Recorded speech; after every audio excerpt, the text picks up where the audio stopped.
अस्सलाम वालेकुम। मैं डॉक्टर साहर फातना हूँ, कंसल्टेंट गायनेकोलॉजिस्ट। मेरी सब स्पेशलिटी है गायनेक रिलेटेड कैंसर सर्जरी में और इनफर्टिलिटी रिलेटेड केसेस में। आज हम बात करेंगे एंडोमेट्रोसिस के बारे में। ये क्या होता है, इसकी क्या अलामात हैं, क्या वजूहात हैं और इसका इलाज कैसे होता है। एंडोमेट्रोसिस एक ऐसी बीमारी है जिसमें बच्चेदानी की इंटरनल लाइनिंग के जो टिश्यूज़ होते हैं वो अपनी नॉर्मल लोकेशन की बजाय दूसरी जगहों पे पाए जाते हैं, जिसकी वजह से वो वहाँ पे सारे इफ़ेक्ट्स कर रहे होते हैं। एंडोमेट्रोसिस में यूजुअली ओवरीज़ में एक हमें सिस्ट मिलती है, जिसको हम अंडेदानी की रसोली कहते हैं आम ज़बान में। और ये अंडेदानी की रसोली बहुत तरह की होती है, मगर एंडोमेट्रोसिस एक अंडेदानी की ऐसी रसोली है जिसको अगर बर वक्त ट्रीट नहीं किया जाए तो ये आगे जाके बहुत बुरे इफ़ेक्ट्स डालती है।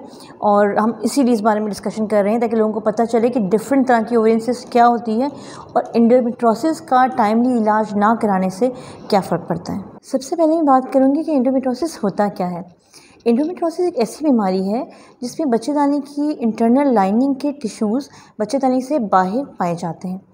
आमतौर में मेंसेस के दौरान सिर्फ बच्चेदानी के अंदर की लेयर बढ़ती है हार्मोन्स की वजह से और मेंसेस उस जगह से होते हैं। लेकिन क्योंकि ये टिश्यूज़ दूसरी जगहों पे भी पाए जाते हैं, जैसे ओवरीज़ में हो गए, पेल्विस में हो गए, वजाइना या रेक्टम में, और ऐसी जगहों पे जब भी फीमेल्स को पीरियड्स आते हैं तो ये वाले टिश्यूज़ उसी तरह रेट करते हैं जैसे बच्चेदानी के अंदर वाले टिश्यूज़ रेट कर रहे हैं। और इसकी वजह से मेंसेस के दौरान टिश्यूज़ स्प्रेड होते हैं जो इन जगहों पे दर्द की वजह करते हैं। इसके अलावा इन्फ्लेमेशन और स्कारिंग भी कर देते हैं। ये डिफरेंट लोकेशन में पाए जाते हैं। आमतौर पे ये ओवरीज़ में पाए जाते हैं, जिनको हम एंडोमेट्रोटिक ओवेरियन सिस्ट कहते हैं। अंडेदानी की रसोलियाँ बहुत तरह की होती हैं, मगर एंडोमेट्रोटिक ओवेरियन सिस्ट एक ऐसी रसोली होती है जिसको टाइमली ट्रीट करना बहुत ज़रूरी है, वरना जैसे मैंने कहा कि हर महीने ये शेडिंग करती रहती है, जिसकी वजह से ये टिश्यूज़ अपने डिज़ीज़ को स्प्रेड करते हैं दूसरे ऑर्गन्स में। और अगर आप बहुत अरसे तक इसको छोड़ दें तो कुछ अरसे बाद ये इस तरह का पेन हो जाता है जो किसी भी पेन किलर या किसी और चीज़ से रिस्पॉन्ड नहीं कर रहा। तो एंडोमेट्रोसिस को टाइमली ट्रीट करना बहुत ज़रूरी है। जिन ख़वातीन को ये एंडोमेट्रोसिस होता है उनमें एक टिपिकल प्रेजेंटेशन होती है जिसमें उनको पीरियड्स के दौरान बहुत दर्द होता है, पीरियड्स के दौरान दर्द बढ़ जाता है, या फिर कांस्टेंट पेन रहता है जो हो सकता है कि आपके पेट की तरफ नीचे हो या कमर की तरफ हो, या कुछ ख़वातीन को ड्यूरिंग सेक्सुअल एक्टिविटी भी बहुत सीवियर पेन होता है।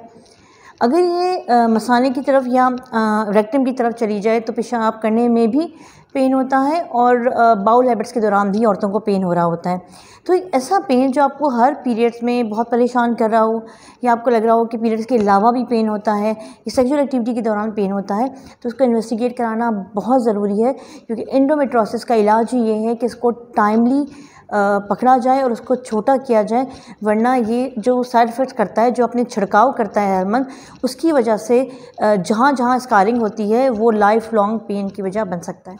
एंडोमेट्रोसिस बेऔलादगी की भी एक बहुत बड़ी वजह है। 50% ख़वातीन ऑलमोस्ट जो बेऔलाद होती हैं उनमें हमें एंडोमेट्रोसिस मिल रहा होता है, क्योंकि ना सिर्फ ये कि आपकी ओवरीज़ को ऐसा ऐसा ये ख़त्म कर देता है जिसमें ये एंडोमेट्रियोमा होता है, इसके अलावा क्योंकि हर महीने शेड करता है तो अंदर बच्चेदानी ट्यूब ओवरीज़ को एडहेशंस बना देता है, जिससे वो ब्लैडर से, गट से, पेल्विक के दूसरे ऑर्गन से चिपक जाती है, फ्रोज़न पेल्विस हो जाता है और इसकी वजह से बेऔलादगी के चांसेस बढ़ जाते हैं। बहुत दफ़ा ऐसा भी होता है कि ख़वातीन को कोई अलामत नहीं होती, वो बच्चों का इलाज कराने के लिए हमारे पास आती हैं और अल्ट्रासाउंड पे हमें पता चलता है एंडोमेट्रोसिस। ऐसे केसेस में भी इनको ट्रीट करना ज़रूरी होता है, वरना वो जिस ओवरी में होते हैं उनकी टिश्यूज़ को आहिस्ता आहिस्ता ख़त्म कर देते हैं। एंडोमेट्रोसिस की इन्वेस्टिगेशन के लिए हम यूजुअली अल्ट्रासाउंड कराते हैं, ट्रांसवाजाइनल अल्ट्रासाउंड, और अगर ज़रूरत हो तो MRI भी कराते हैं। लेकिन इसकी 100% डायग्नोसिस लेप्रोस्कोपी पे होती है, और लेप्रोस्कोपी को हम एंडोमेट्रोसिस की डायग्नोसिस का गोल्ड स्टैंडर्ड कहते हैं।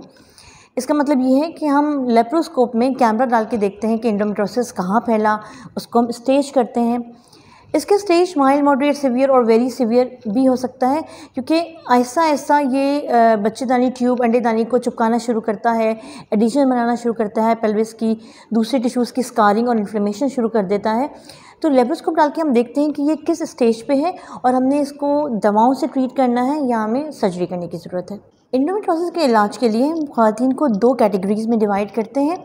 एक वो ख़वातीन जो फैमिली कंप्लीट कर चुकी होती हैं और उनको बच्चे नहीं चाहिए होते, दूसरी वो ख़वातीन होती हैं जिनको बच्चे चाहिए होते हैं या अनमैरिड लड़कियां होती हैं और हम उनकी ओवरी प्रिजर्व करना चाह रहे होते हैं। जो ख़वातीन बच्चे नहीं चाह रही होती हैं, सिर्फ पेन की वजह से हमारे पास आती हैं, आमतौर पे हम उनको टैबलेट्स शुरू करते हैं।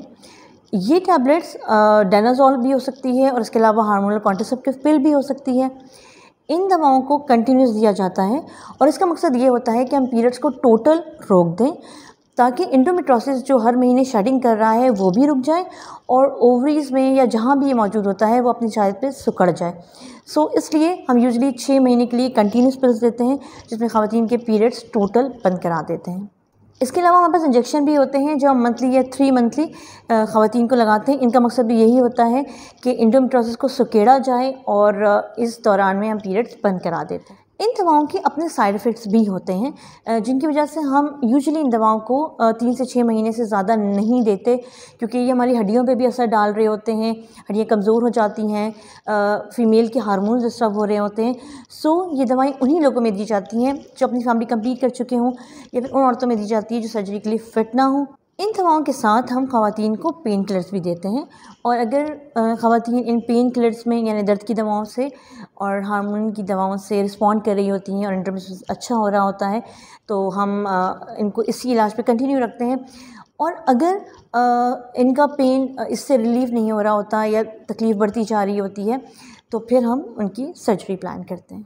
वो ख़वातीन जो बच्चा करना चाह रही हों या जो अनमैरिड ख़वातीन होती हैं जिनमें आगे जाके हम फैमिली के बारे में सोच रहे होते हैं, उन लोगों को यूजुअली हम सर्जरी करते हैं। Laparoscopy is the best surgery for endometriosis क्योंकि हमें इस पे एब्डोमेन पे स्कार नहीं आता, हार्डली 1 to 2 सेंटीमीटर का स्कार होता है और हमें इंटरनल एब्डोमिनल का विजन काफ़ी ज़्यादा अच्छा होकर नज़र आता है। लेप्रोस्कोप का सबसे बड़ा फ़ायदा ये होता है कि जब हम कैमरा डाल के अंदर जाते हैं तो हमें पूरे एब्डोमेन का बहुत अच्छा विजन आ रहा होता है। इससे ना सिर्फ कि जिस ओवरी में एंडोमेट्रियोसिस होती है हम उसको ट्रीट करते हैं, बल्कि इसके अलावा जहाँ जहाँ चीज़ें चिपकी हुई होती हैं, एंडोमेट्रियोटिक स्पॉट्स होते हैं, हम उनको भी ट्रीट कर लेते हैं। एडिशंस को सही कर लिया जाता है, एंडोमेट्रियोटिक स्पॉट को बंद कर देते हैं। लेप्रोस्कोपिक सर्जरी अगर हम कराते हैं तो उसके हमें ज़्यादा फ़ायदे होते हैं और यूजुअली लेप्रोटमी नहीं करते हम एंडोमेट्रियोसिस में, यानी एंडोमेट्रियोसिस में ओपन सर्जरी नहीं की जाती, लेप्रोस्कोपी की जाती है। वो ख़वातीन जो बच्चे का इलाज करा रही होती हैं उनमें भी हम कोशिश करते हैं कि हम सर्जरी करके इस एंडोमेट्रियोटिक सिस्ट को निकाल दें, चाहे ये छोटी ही क्यों ना हो, क्योंकि जैसे मैंने पहले कहा कि अंडे दाने की रसोलियाँ अलग अलग तरह की होती हैं। एंडोमेट्रियोसिस पानी की थैली नहीं है और बहुत से लोग इसको पानी की थैली समझकर छोड़ देते हैं और इसका इलाज नहीं कराते और बाद में जाकर जब वो इलाज कराने के मरहले पे आते हैं तो एंडोमेट्रियोसिस इतना नुकसान पहुंचा चुका होता है कि हम उसको रिवर्स नहीं कर सकते। तो इसलिए मेरी आपसे गुजारिश है कि अगर आपको ऐसे सिम्टम है अपने डॉक्टर को जाके दिखाएं और अगर वो कहती है आपको एंडोमेट्रियोसिस है तो दवा या सर्जरी जो भी ऑप्शन वो आपको देती हैं आप वो ज़रूर लें, क्योंकि एंडोमेट्रियोसिस को टाइम की रिग्रेस करना बहुत ज़रूरी है, वरना इसके साइड इफ़ेक्ट्स बहुत लॉन्ग टर्म होते हैं जिसमें अंदर पेल्विक ऑर्गन्स का जुड़ जाना, शदीद पेन होना और बच्चे ना होने की सारी प्रॉब्लम शामिल हैं। उसको टाइमली इलाज कराना बहुत ज़रूरी है। जब हम एंडोमेट्रियोसिस की लेप्रोस्कोपिक सर्जरी करते हैं तो हम कोशिश करते हैं कि जिस ओवरी में सिस्ट है उसमें से सिस्ट को निकाला जाए और ओवरी को दोबारा रिकन्स्ट्रक्ट किया जाए। तो वो ख़वातीन जो इस डर से ऑपरेशन नहीं कराती कि ओवरी निकालनी पड़ेगी, उनके लिए मैं बताऊं कि ज़रूरी नहीं है ओवरी निकालें।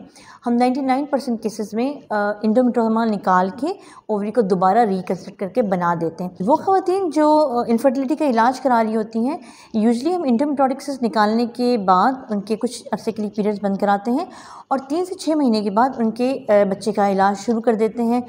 बच्चे का इलाज दवाओं से भी किया जा सकता है, इसके अलावा IUI भी कर सकते हैं और IVF भी कर सकते हैं, जिसको आम ज़बान में टेस्ट ट्यूब बेबी कहा जा रहा होता है।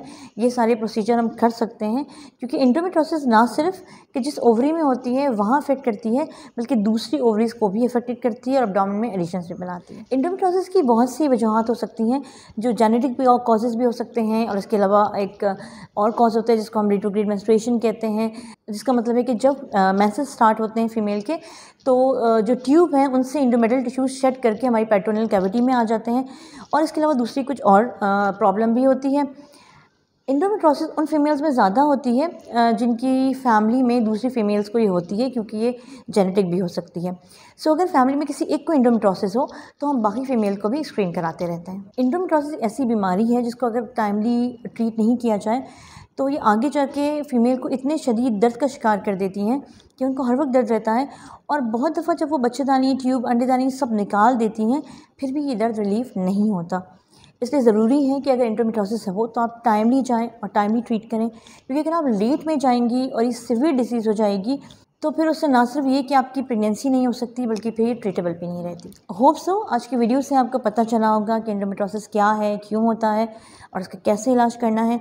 अगर आप मुझसे कंसल्ट करना चाहें तो नीचे दिए गए नंबर पे अपॉइंटमेंट के लिए कॉल करके आप ऑनलाइन वीडियो कंसल्टेशन ले सकते हैं या मेरे क्लिनिक का अपॉइंटमेंट ले सकते हैं।